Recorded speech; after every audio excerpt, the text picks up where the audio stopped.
watch, almost like time-lapse photography, watch plants come out and grow before our eyes in just a matter of seconds. They're heightened in their shape and colour, but they all refer back to the original plants that my research taught me about.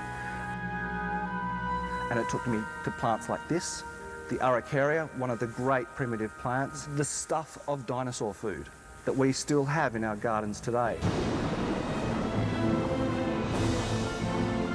Trev has made a breakthrough in finding a solution to the quality of movement. It's closer to the way in which any animal works. Who's got muscles in that. Muscles are flexible. They deflect when you push on them. It may not look like much, but this one-axis test rig is proof of Trev's idea. But will it work for a whole dinosaur? Meanwhile, Richard's T-Rex is about to go into the moulding process. That just comes down. Every sculpt is different in terms of how you have to mould it. These were a bit scary to make because they're particularly detailed and fine sculpts. I'm going to cut the jaw off. It's much easier to mould that separately and then join it on as a cast later. No fear.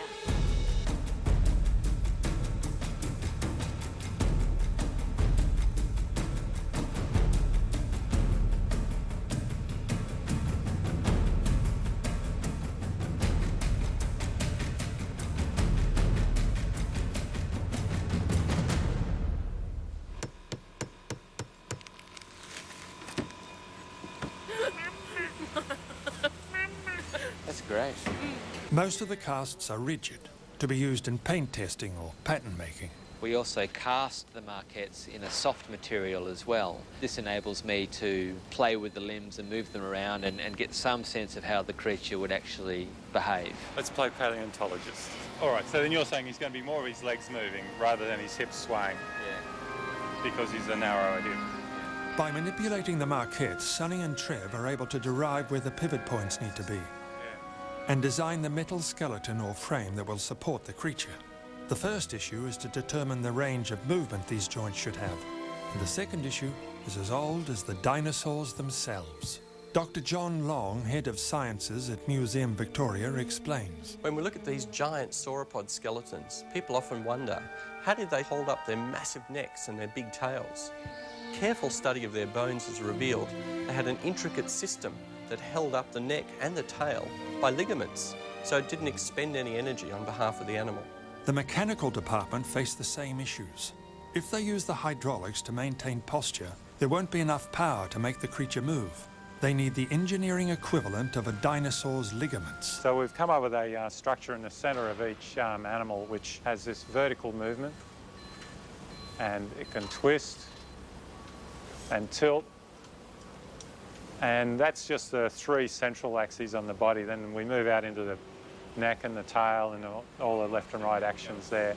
In the meantime, the mechanical department are trialling their version of dinosaur ligaments. All the major axes on the dinosaurs have a bungee spring system to spring all our axes to neutral. And this way the character, when we turn the hydraulics off, relaxes to a neutral position. And if we didn't use the shot cord to hold it all in central position, it would all just fall down and the head of the character would just fall on the ground.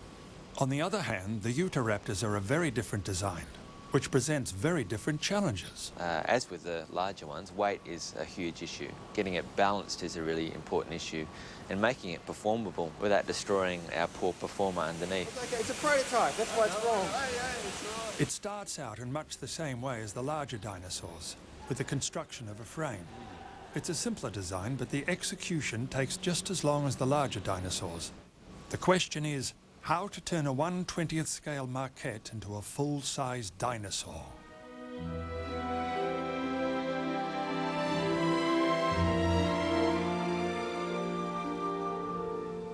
A week later, and the fabrication department is littered with odd-shaped bits of brown paper.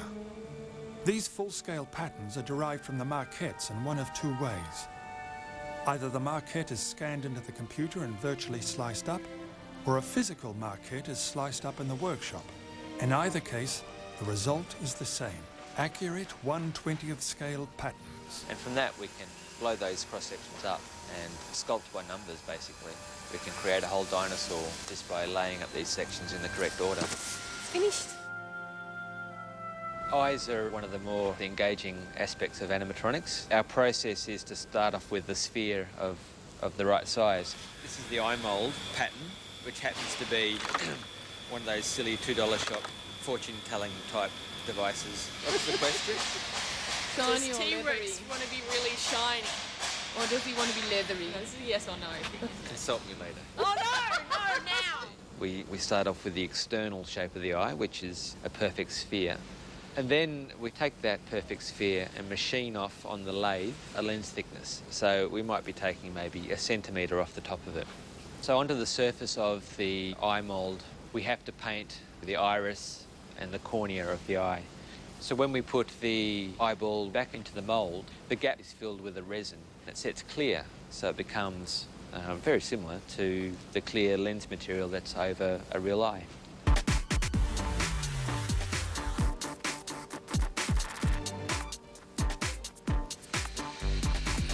This is just a pretty simple eye mechanism with a blink and with a left and right on the eyeball.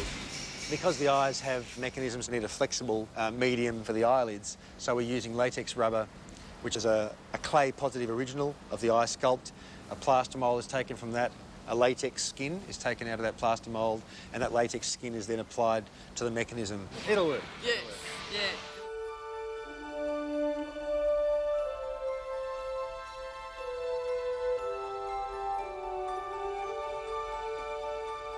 The rigid foam structures are coming together, but real creatures have fat and muscle. How do you replicate that in a robot? It's based on sort of fat suit technology that in a lot of film fat suits are made with either foam beads or plastic beads. They have a sort of series of overlapping sacs which will jiggle and move to look like real flesh. Meanwhile, the Utahraptor is ready for its first walking test.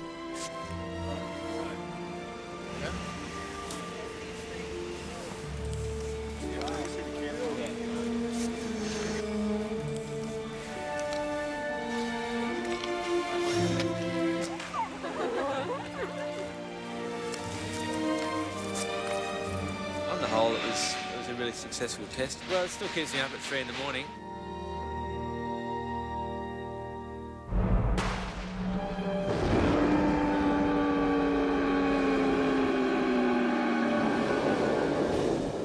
The fun things about going into large arenas such as this one is the terrifying volume and sheer lack of anything theatrical about the space. They are, after all, sports stadiums. You have to light the whole volume. You're not just lighting small people on the ground walking around in the traditional sense. These creatures would go all the way up to the roof, in effect. And to light that is both a technical and a creative challenge for a lighting designer.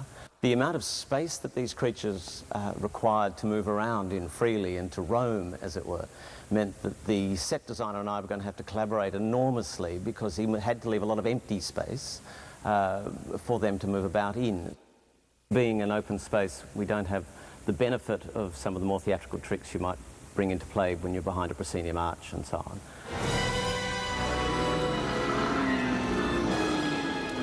The script called for a conflagration.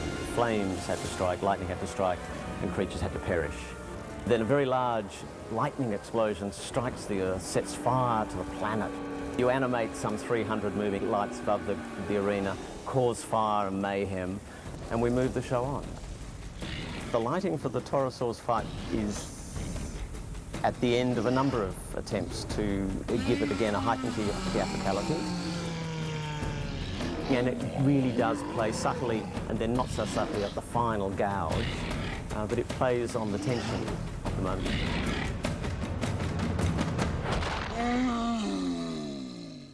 The lighting for the Brachiosaurs is romantic and conforms to a rather theatrical truism that at the end of Act 1 you want to send them out feeling wonderful into the interval and wanting to come back.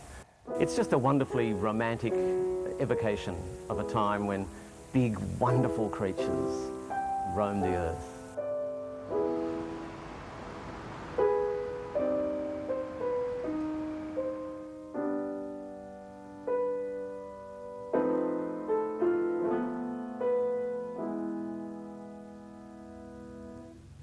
My background and what I do for a living is film and television.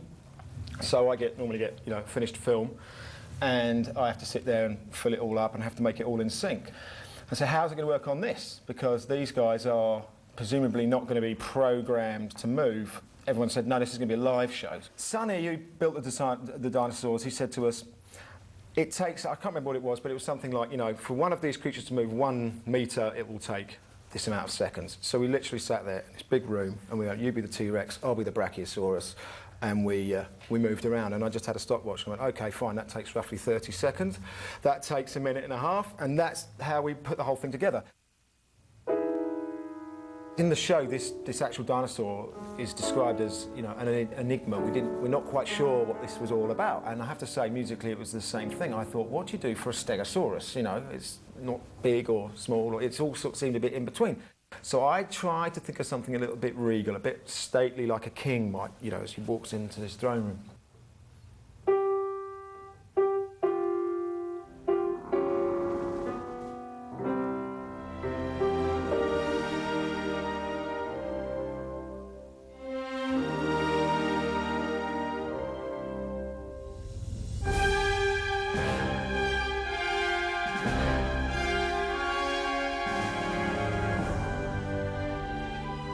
The next challenge for me as composer is to create this soaring piece of music. The bird comes through a storm. It's all, to me, all sounded quite gothic in terms of the concept. The music has lots of undulating movement in the strings to try and propel it along. So I had to come up with something that kind of soared and had movement and kind of helped the illusion.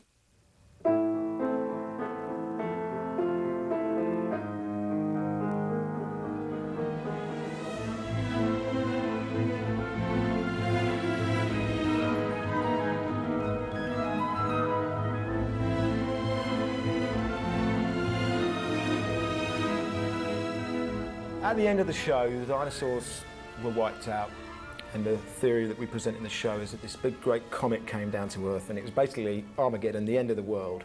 So that's great stuff for a composer. You think, oh, great, the end of the world, that I can do. And so I had to come up with this piece called A Comet, and I'll give you a go on the piano.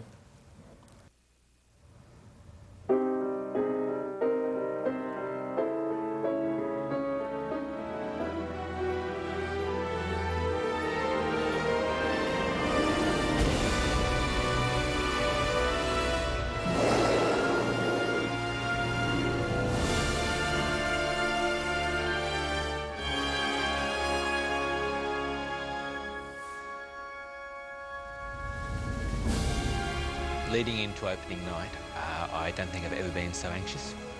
We were delivering dinosaurs barely weeks out from opening night. There were a couple that we were very nervous about getting up and running for opening night.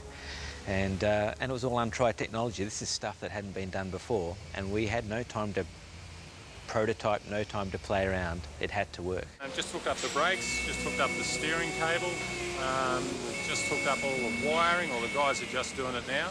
And there goes again. It's knock-off time and we haven't finished. Trev and the team worked late to stay on schedule.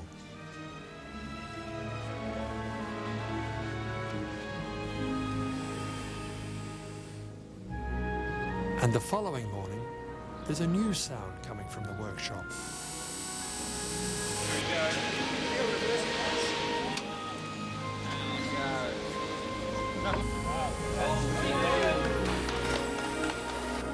It's a resounding success and a big relief for the team who are banking on this test to work.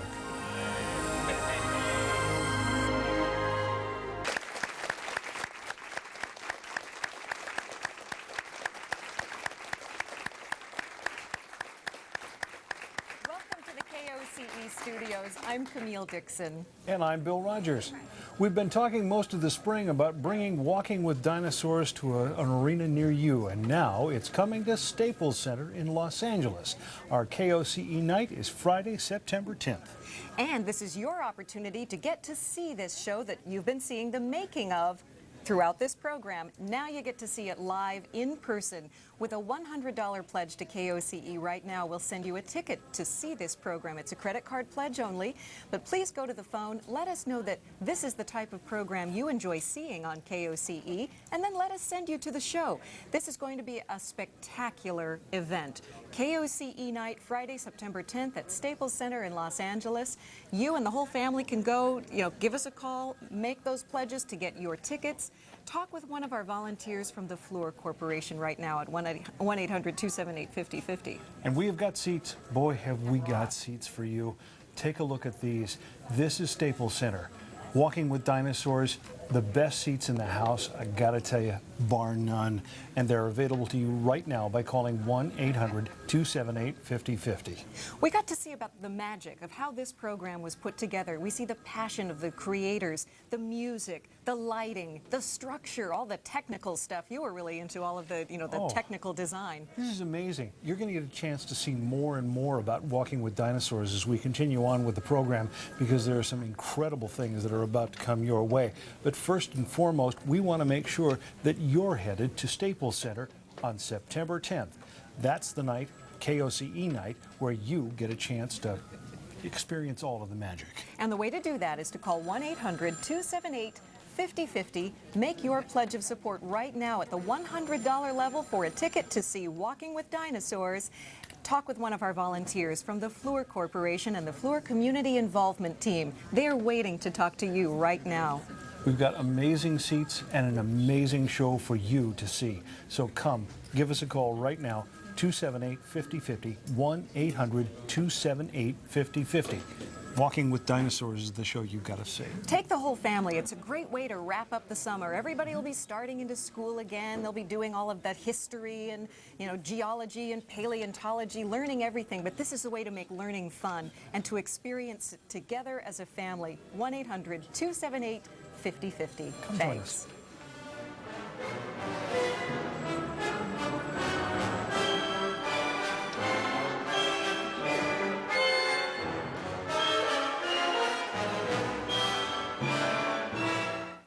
Except for its eyes and horns, the Torosaur is now finished in fabrication. But there's no time to relax as the team starts building the other 13 dinosaurs for the arena show. To keep on track with the tight schedule, the Torosaur's head is removed for skinning, while the mechanical department works on getting the body to walk. With the Torosaur still being wired up, the skins department forges ahead with the Utahraptor.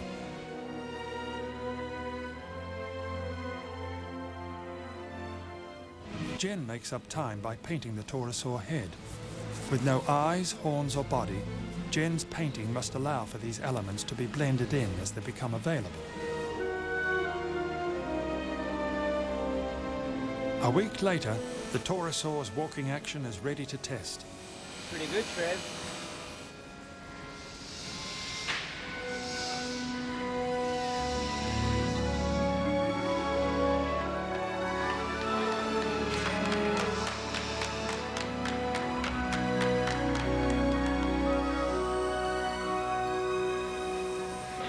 Months of flat-out work. Up until now, we've just been saying, well, this should work, and that should work. And now it's like, it does work.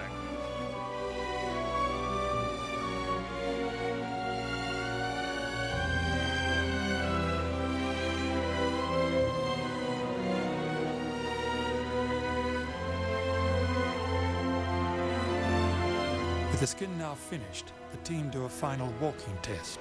Today it's a chance to test the leg walking system with the skin on for the first time. The walk looks good. The team forges ahead and prepares the newly skinned Utahraptor for a walking test. Once we've put all of the fabric on, it weighs down the mechanism a fair bit, and it's very hard to guess how much the mechanism will bulge under the pressure until you actually apply the pressure. The team gathers to watch, but things don't quite go according to plan. Something snaps and the creature slumps forward. There's a term we use called catastrophic failure. It broke. It was going to be so exciting, wasn't it? And then it was such a, such a failure. After testing the ice arounds, the Raptor is ready for painting.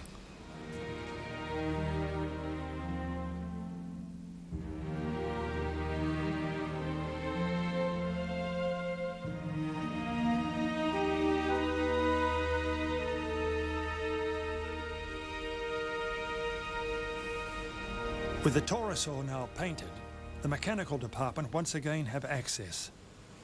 6 months after putting their faith in the computer-generated model, the team will finally see if their solution works in the real world.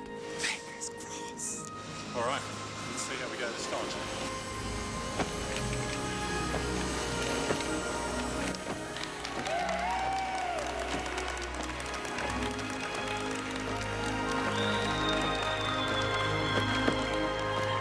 Eventually, the Torosaur will have 24 axes of movement.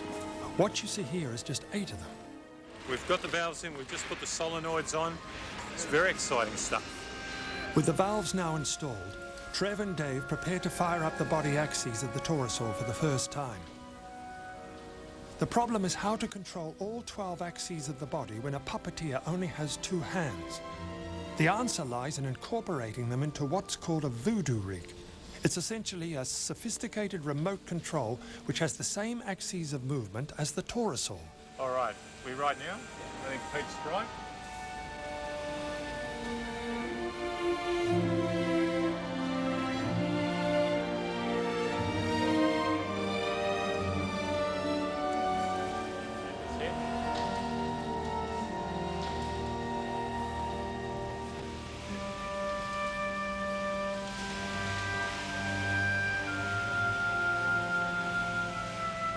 It's a big moment for Trev and the team.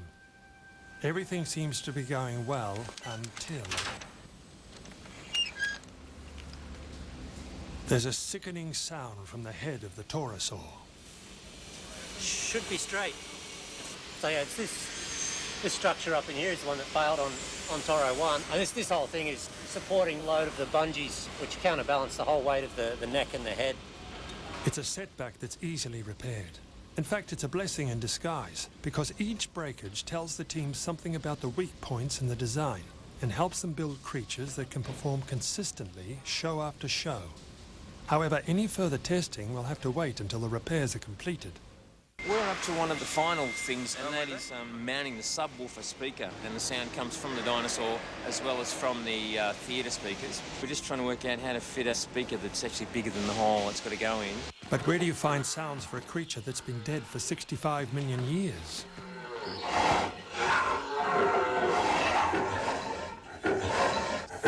Yeah, and it's got that force. Yeah.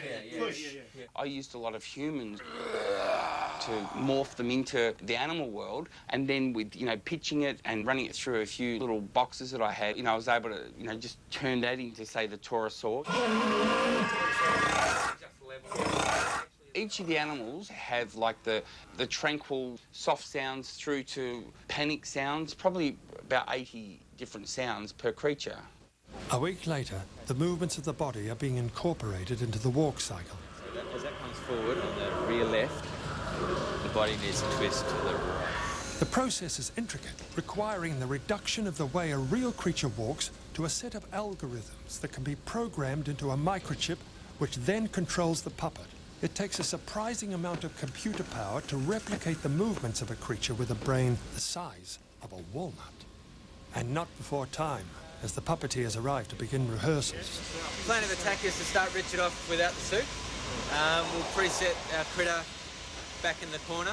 It takes 3 puppeteers to control a mechanical dinosaur, a driver who controls where the dinosaur goes, a voodoo operator who controls the body movements, and an auxiliary puppeteer. Okay, basically with the left hand I operate the joystick, and that operates eyes left and right, so it operates the blink of the eyes, and also operates the jaw open and close. And then with my right hand, I'm operating the keyboard, which is going to supply all the different sounds that this beautiful dinosaur is going to make. Fresh off the plane, director Scott Farris arrives with artistic director William May to see the dinosaurs for the first time. Oh my God. Scott's task is to direct the theatrical aspects of the production.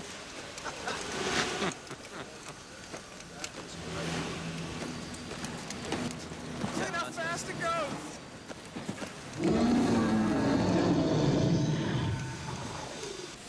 To walk in and see a dinosaur that looks like it's alive is mind-blowing. After several days of rehearsal, the puppeteers are gaining confidence, and it's time to pack the dinosaurs up for the trip to Sydney.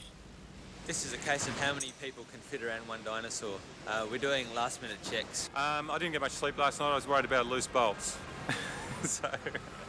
After 8 months, the team are finally ready to show their babies to the world.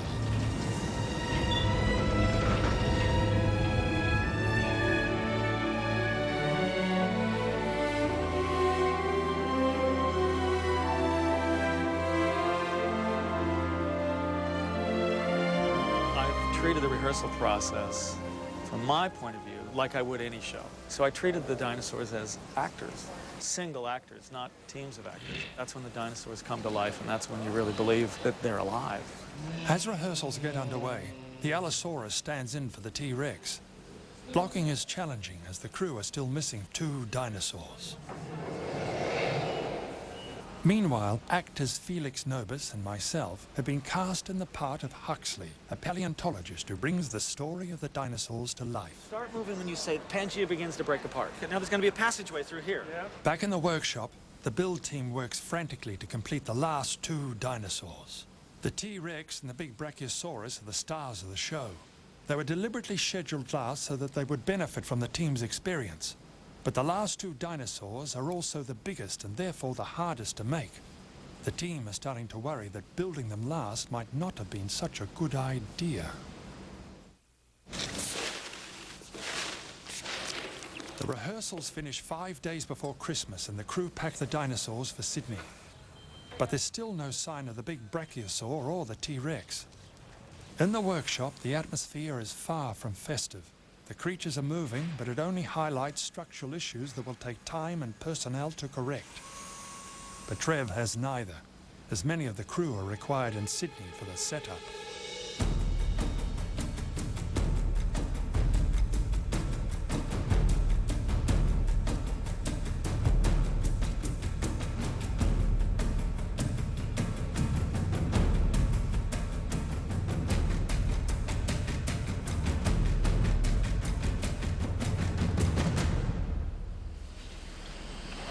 The team continues preparing the dinosaurs as the focus of rehearsals shifts to the technical aspects of the show. And then you're moving back. We finished up in Melbourne with what we thought was the shape of the show. But we came here, and then you add in all the technical elements. You start layering in lighting and music and scenic elements, and it becomes very complicated then. And the challenge has been continually pulling all these very different departments and elements together. I mean, that's a challenge. 2 days before Christmas, some gifts arrive for the team. And this year, the best presents come in big boxes. The T-Rex and the big Brachiosaur have arrived. Both dinosaurs carry enough power to run the average house for a week. But because of its size, it's the Brachiosaur that represents the pinnacle of engineering achievement.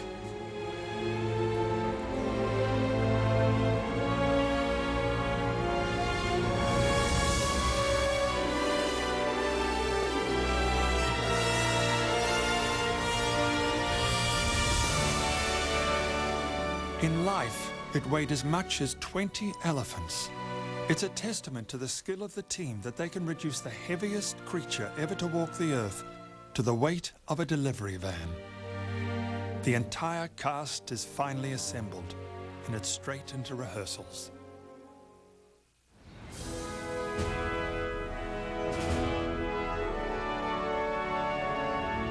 "12 months after starting the build, opening night is finally here. In just hours, these halls will be crowded with more than 7,000 people, all anxious to get a look at the fruits of the team's labour. No, I'm feeling really excited, actually.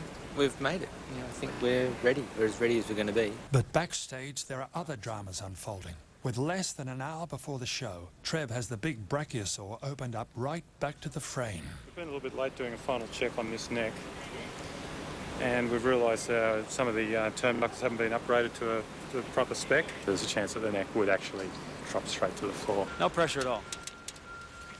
Trev has finished installing the safety cable, and now it should be just a simple matter of getting skins to close the Velcro and poppers. No, it's a bit more than a popper job. It's undone right back to the inflatable, so there's quite a bit of Velcroing and bunging, I think, as well.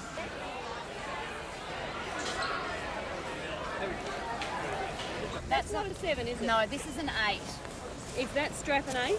The strap's an 8. Let me just check the number. There's 7 coming out of here. See if we can get a look at that. Good, so that's in the right spot. A little bit bulgy. I think you should punch it. And just in the nick of time. Stage staff, please stand by. Staging staff, please stand by. Thank you. We should hop in. It's a 5-minute call. Stand by for the pre-show announce. Stand by music Q1. Stand by house lights to half, and then house lights out. Stand by electric Q2, and stand by.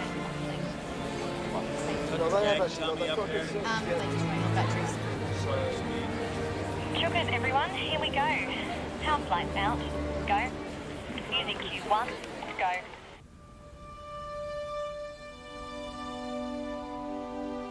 The evening flashes past as each member of the team dedicates themselves to the task at hand.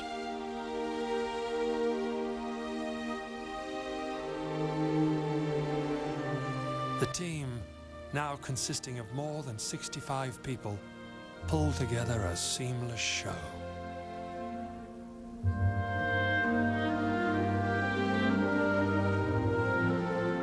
By interval, I knew we had a special show, one that would travel the world. They said it couldn't be done, and we did it. It's a little alarming sometimes to think that actually Walking with Dinosaurs, the TV show, went out over 10 years ago now. And you realise with this show now travelling around the world, there's a whole load of children who will never have seen my show, my original TV show. And instead, for them, Walking with Dinosaurs is this live show. And the good thing is it's reawakening it for that audience. To them, it's something new and fresh and exciting, which is what the TV show did a long time ago. And it just seems to go from strength to strength. Millions of people have now seen it. And for them, the experience is much bigger than just seeing a show on TV. It's sitting there for an hour and a half or 2 hours, enjoying something that will be imprinted on their minds. They'll never forget it, and that's wonderful. This show will be Walking with Dinosaurs for the future.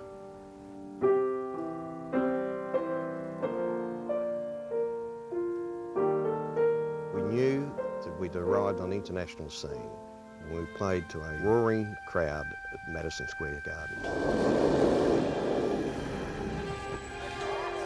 Obviously, it's you know, a unique experience for people to see a dinosaur walking around. That's what the show's success is, I suppose. No matter where we go, you'll always see an audience react the same way, whether it be Adelaide in Australia or whether it be Saskatoon in Canada or here in Madison Square Garden. For any production, I think, to be at Madison Square Gardens is an absolute coup.